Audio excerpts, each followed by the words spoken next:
Hey guys, welcome to Gadgets Life. So iPhone XS versus iPhone 11 versus iPhone 11 Pro। Specially जिन लोगों का budget बहुत ही ज़्यादा कम होता है उनके मन में डाउट आता है iPhone XS परचेज कर लें या फिर iPhone 11 या फिर थोड़े पैसे ऐड करके iPhone 11 Pro, क्योंकि आपको iPhone XS 11 almost same price पे मिल जाते हैं एंड उससे हार्डली 2-3 हज़ार रुपए एक्स्ट्रा स्पेंड करके iPhone 11 Pro। तो आज के टाइम पे 2025 के हिसाब से आपको कौन सा आईफोन परचेज करना चाहिए, आपको आज इस वीडियो में मैं हर चीज एकदम ही डिटेल में बताने वाला हूँ। So make sure to watch this video till end. अगर आप इस चैनल पर न्यू हैं, make sure to subscribe our channel Gadgets Life इसी तरह के इन्फॉर्मेटिव वीडियोस को देखने के लिए। तो सबसे पहले हम बात करते हैं तीनों ही फोन्स की प्राइसिंग की, जहां आईफोन XS आपको आराम से अंडर 15,000 रुपीज़ मिल जाएगा, लाइक 13-14 हज़ार रुपये डिपेंडिंग अपॉन द कंडीशन, क्योंकि प्राइसिंग वैरी कर सकती है 1 से लेकर 2,000 रुपये, किस तरह की कंडीशन आपको फोन की मिल रही है। वहीं आईफोन 11 की प्राइसिंग अराउंड 15 से लेकर 16,000 रुपीज़ एंड आईफोन 11 प्रो की प्राइसिंग 18 से लेकर 20,000 रुपीज़। सो आपको ये तीनों फोन्स अंडर 20,000 रुपीज़ ईजिली मिल जाते हैं।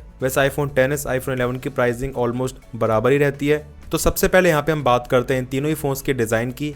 अब देखो, डिज़ाइन के मामले में यहाँ पे obviously iPhone XS iPhone 11 pro का लेवल एकदम ही अलग है एंड स्पेशली इस चीज़ में आईफोन 11 कहीं ना कहीं थोड़ा आपको लैग करता हुआ दिखाई देता है, क्योंकि आईफोन XS आईफोन 11 से 1 साल पुराना होने के बाद भी आपको हाथ में होल्ड करने में दिखने में ज़्यादा प्रीमियम लगता है। तो स्पेशली अगर आपकी डिज़ाइन एक प्रेफरेंस है तो आपको आईफोन XS 11 में से किसका डिज़ाइन ज़्यादा पसंद आ रहा है वो आप कमेंट सेक्शंस में ज़रूर बताना। बट हाँ, ऑब्वियसली इस प्राइस में आपको बेस्ट डिज़ाइन मिलता है आईफोन 11 प्रो में, क्योंकि आज के टाइम पे सबसे सस्ता आईफोन है जिसमें आपको ट्रिपल कैमरा सेटअप मिल जाता है एंड बोलते हैं ना, टोरेबाजी के लिए कम से कम प्राइस में यार 3 कैमरे वाला आईफोन दिलवा दो। सो आईफोन 11 प्रो ही है आज के टाइम पे। बाकी हाथ में होल्ड करने में भी 11 प्रो ज़्यादा प्रीमियम लगता है। इसमें आपको जो बैक ग्लास मिलता है वो मैट फिनिश में, जस्ट लाइक लेटेस्ट आईफोन्स। हाँ, फ्रंट से आपको तीनों आईफोन्स में कोई ज़्यादा डिफरेंस नहीं दिखेगा।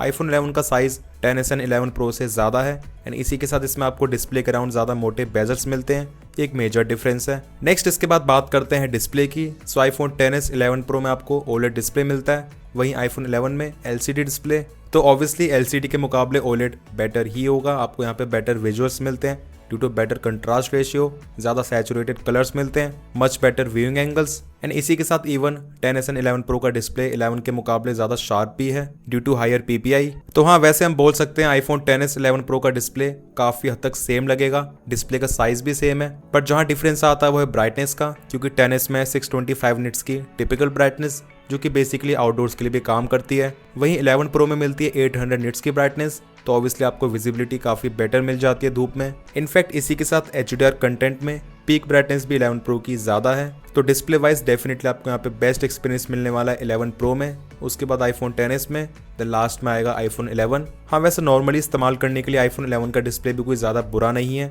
मैंने एक चीज़ नोटिस करी, यहाँ पे जो LCD डिस्प्ले वो आपके आंखों पे स्ट्रेस काफ़ी कम डालता है as compare to OLED display and कहीं ना कहीं आईफोन XR आईफोन 11 के डिस्प्ले को इस्तेमाल करते टाइम आंखें काफ़ी रिलैक्स्ड फील करती हैं, मुझे पर्सनली ऐसा लगता है। बाकी जिन भी लोगों ने LCD डिस्प्ले इस्तेमाल करा है, आपका क्या सिमिलर एक्सपीरियंस रहा है कमेंट सेक्शंस में ज़रूर बताना। सो अब तक तो कहीं ना कहीं 1 साल पुराना होने के बाद भी आईफोन XS आईफोन 11 से बेटर परफॉर्म कर रहा था डिज़ाइन डिस्प्ले में। बट अब हम जितनी भी चीज़ों की बात करने वाले हैं वहाँ से गेम थोड़ी पलट जाती है। हाँ, यहाँ पे हम बात कर रहे हैं सॉफ्टवेयर की। सो यहाँ पे आपको ऑब्वियसली आईफोन XS में iOS 26 का सपोर्ट नहीं मिलता है। रही बात iOS 18 की, सो यहाँ पे iOS 18 में ये फ़ोन बहुत ही अच्छा चलता है। सो अभी भी आज के टाइम में इतने साल के बाद आईफोन XS में आपको कोई ज़्यादा प्रॉब्लम फेस नहीं होगी iOS 18 में। हाँ, बट ऑब्वियसली आप लेटेस्ट आईफोन्स की तरह एकदम ही वो स्मूथ परफॉर्मेंस को एक्सपेक्ट नहीं कर सकते हो।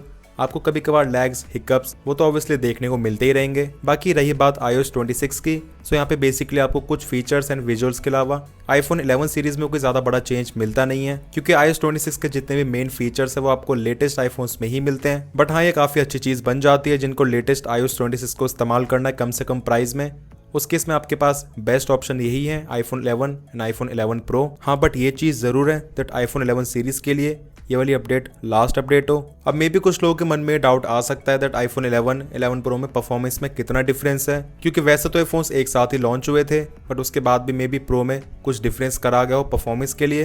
तो ऐसा कुछ भी नहीं है। जहाँ आईफोन 11 एंड 11 प्रो में मिलती है A13 bionic chip with 4GB RAM, वहीं आईफोन XS में मिलती है A12 bionic chip with again 4GB RAM. तो सेम रैम होने की वजह से यहाँ पे तीनों फोन्स की रैम मैनेजमेंट में आपको कोई ज़्यादा डिफरेंस नहीं दिखेगा। हाँ, बट स्पीड के मामले में ऑब्वियसली जो iPhone 11 सीरीज है वो iPhone XS से ज़्यादा फास्ट है एंड आपको इनफैक्ट यहाँ पे बेटर गेमिंग परफॉर्मेंस भी मिल जाती है। हाँ, अगर आपको 20,000 रुपये के आसपास एकदम ही बेस्ट एक्सपीरियंस चाहिए उस केस में आप परचेज कर सकते हो iPhone 11 Pro Max, जिसमें आपको और भी बिगर डिस्प्ले मिल जाएगा। वैसे इतने कम प्राइस होने के हिसाब से जो iPhone XS की परफॉर्मेंस है वो भी बहुत ही ज़्यादा बढ़िया है। लाइक एशवर्ल्ड को कॉन्स्टेंट 60 FPS पे प्ले कर लेता है। इसी के साथ इसमें आपको BGMI में HDR+ एक्सट्रीम का सपोर्ट भी मिल जाता है। बाकी स्मूथ प्लस एक्सट्रीम पे बहुत अच्छा गेम प्ले करवा देता है कॉन्स्टेंट 60 FPS पे। तो जो लोग कम बजट के हिसाब से iPhone XS को परचेज करेंगे उनको अच्छी गेमिंग परफॉर्मेंस मिल ही जाएगी and as a already iOS 18 में एक अच्छी परफॉर्मेंस प्रोवाइड कर रहा है। सो अपडेट वगैरह ना होने की वजह से यहाँ पे आपको जैसी परफॉर्मेंस अभी है वैसी ही मिलेगी। एंड हीटिंग की बात करें, मैंने ये चीज़ नोटिस करी है, जो iPhone 11 सीरीज़ है वो थोड़ी ज़्यादा हीट हो जाती है, वहीं जो iPhone XS है वो थोड़ा कम हीट होता है। मे बी ऐसा इसी वजह से क्योंकि आपको यहाँ पे एग्जैक्टली सेम साइज़ में ज़्यादा परफॉर्मेंस मिल रही है एंड क्योंकि हीट मैनेजमेंट में कोई ज़्यादा फ़र्क नहीं करा गया है तो इसी वजह से 11 Pro 11 थोड़े ज़्यादा हीट हो जाते हैं। अब मेन बात करते हैं कैमरा की। सो देखो iPhone XS 2018 में लॉन्च हुआ था, उसके बाद 2019 में 11 एंड 11 Pro। तो जो फोटोज़ की प्रोसेसिंग है, कलर्स, शार्पनेस आपको 11 Pro में एग्जैक्टली सेम मिलने वाले हैं एंड जो कि ऑब्वियसली बेटर रहेंगे iPhone XS से। अब चाहे हम बात करें फ्रंट कैमरा की, बैक कैमरा की, अब मे बी आपको मेन कैमरा में डिफरेंस बहुत ज़्यादा नहीं दिखे क्योंकि iPhone XS का मेन कैमरा भी अच्छा परफॉर्म कर लेता है। बस आपको मेनली यहाँ पे डायनामिक रेंज का, कलर्स का डिफरेंस दिख सकता है। हाँ, बट जैसे ही बात करते हैं मेन कैमरा में लो लाइट की, उस केस में iPhone 11 बहुत अच्छा परफॉर्म कर जाएंगे due to night mode and यहाँ पे डिफरेंस काफ़ी बड़ा रहता है। इसके बाद बात करते हैं सेकेंडरी कैमरा की। सो iPhone XS में है टेलीफोटो एंड iPhone 11 में है अल्ट्रा वाइड, जबकि iPhone 11 Pro में है दोनों ही कैमराज। सो यहाँ पे आपको complete camera setup 11 Pro provide करता है एंड ये सच में बहुत ही ज़्यादा अच्छी चीज़ बन जाती है। आपको यहाँ पे बहुत हाई क्वालिटी के कैमराज मिल जाते हैं इतने कम प्राइस में एंड जिस लेवल की कलर कंसिस्टेंसी आपको iPhone 11 Pro के ultra wide main telephoto camera में मिलेगी वो सच में बहुत ही ज़्यादा आउटस्टैंडिंग है। हाँ, अगर आपको स्पेशली पोर्ट्रेट फोटोज़ ही कैप्चर करने हैं उस केस में iPhone XS डेफिनेटली iPhone 11 से बेटर रहेगा due to 2x mode and obviously उससे और बेटर रहेगा iPhone 11 Pro। हाँ, जैसे ही बात करते हैं सेल्फीज की, देन उस केस में iPhone XS थोड़ा पिछड़ जाता है ओनली ड्यू टू 7 MP, जबकि 11 Pro में आपको एग्जैक्टली सेम परफॉर्मेंस मिलेगी। एंड वहीं वीडियोस की बात करें तो एक चीज़ बहुत ही ज़्यादा अच्छी है, आपको तीनों फोन्स के बैक में जितने भी लेंस मिलते हैं सभी शूट कर सकते हैं 4K 60। अब अगेन आपको डिसाइड करना है आपको वीडियोस के लिए टेलीफोटो कैमरा चाहिए, बेटर जूम चाहिए, या फिर ज़्यादा एरिया कैप्चर करने के लिए अल्ट्रा वाइड कैमरा, या फिर दोनों ही चीज़ें। उस केस में फिर है iPhone 11 Pro। बाकी बैक कैमरा से वीडियो क्वालिटी आपको तीनों फोन्स में बहुत ज़्यादा अच्छी मिल जाती है। ऑब्वियसली यहाँ पे आपको स्लाइट इंप्रूवमेंट्स दिखेंगी iPhone 11 सीरीज में, बट डे टाइम में iPhone XS भी बहुत अच्छी वीडियो शूट कर लेता है। हाँ, बट फोटोज़ की तरह अगेन आपको सेल्फी वीडियोज़ में जो iPhone 11 सीरीज है वो ज़्यादा बेटर दिखेगी 4K 60 की वजह से, क्योंकि iPhone XS शूट कर सकता है केवल Full HD 60 FPS तक। अब इसके बाद जैसे ही हम बात करते हैं बैटरी लाइफ की, ये चीज़ बहुत ज़्यादा सब्जेक्टिव है, टोटली डिपेंड करती है आपके फ़ोन की बैटरी हेल्थ कितनी है। अगर बैटरी रिप्लेस्ड है, जो कि ऑब्वियसली होगी ही, ये फ़ोन्स इतने ज़्यादा पुराने हो चुके हैं, तो किस क्वालिटी की बैटरी है, एप्पल की ओरिजिनल बैटरी या फिर कोई डुप्लीकेट बैटरी है।